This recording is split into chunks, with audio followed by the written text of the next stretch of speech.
যে কোনো একটা কাজ দাও, নাইলে বাবা আমার বাচ্চারা মুখে খাবার দিতে পারবো না। ও বুঝছি, আপনাদের ভালো কথা কাজ হবে না, জানেন তে ভাগেন। এই মিয়া, দাঁড়ান, ওনাদেরকে এদিকে নিয়ে আসেন। জি ভাই, কিছু বলবেন?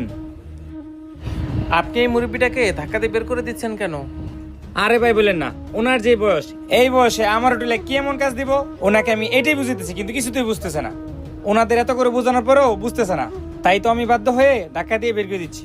বুঝতে পারছি, ঠিক আছে আপনি যান, আমি ওনাদের সাথে কথা বলতেছি। হ ভাই, আপনি ওনাদেরকে বোঝান, এই বয়সে ওনাকে কেউ চাকরি দিবে না। আইসে যত সব, কই থেকে এইসব পাগল। চাচা, আপনারা এখানে বসেন, আমাকে সব খুলে বলেন, দেখি আমি আপনাদের জন্য কিছু করতে পারি কিনা।